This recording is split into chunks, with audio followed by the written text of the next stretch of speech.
For today's video mga badino, pakita na ko sa inyo ang start to finish at ang pag-iyaw o paglitsyon. O na ni na badino, nagsugod na ko draw iyaw badi. Ako na nangikis-kisa ng mga balayibo, pas rin siya na uman badi. Kaya tuwa man fast forward para makita ninyo ba. Pero isa ka oras po nato nagkitrabaho kadi man ni sa lalim. Kapoy po kayo ni, balik pa itong likodan ni. Tukar gani akong balik sa likodan ni badi. Ara badi o, 70 kilos din siya nga baboy badi no, para mabalaan na ninyo. Wala na siya gamay tanawon pero bugat kay na no.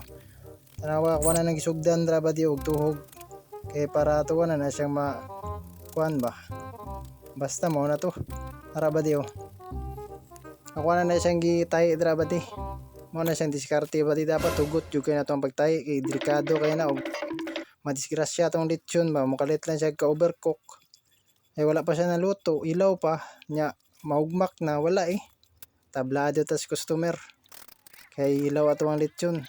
Pwede naman padayon, ginaugmak naman. Si Arpat na tayo nagkuandra ba din naglamas. Ako nagkuan ko sa tinai draw. Nakauna-una po ko ba. Dira ba di ako na nang gisugdan dira ba di.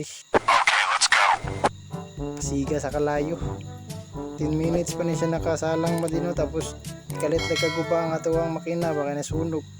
O nakakuha na lang ng mano-mano dre ba di balik tag 90 sa ning style kaya nasunog ang atuang makina. Aray ko!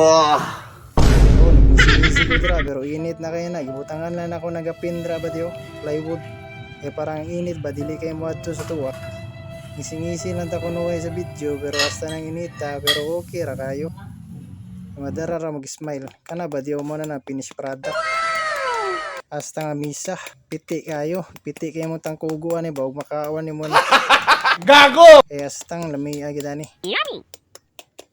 tingog pa lang ba di mga dungog man ninyo di ba adjong po din mong tangkuguan ba di kay high blood mong labas ara ba di makita ninyo ba di kay ang tagiya ba di abot na wala nang kawan ng lechon ba dira silang minivan ba di mo na nang yatod ng lechon mo na siyang tagiya sila ning simbahan mga badi so salamat ani sa ila sir nga nagpalechon sa tuwa karon Thank you! kaya sa lang may na yung magpalechon sa tuwa mingaw po kaya itong lechonan sa walay okasyon kay okasyon ra gyud nung mukusog niya tong lechonan so mura to mga badi daghang salamat kay sa pagtan-aw no kapoy na mo.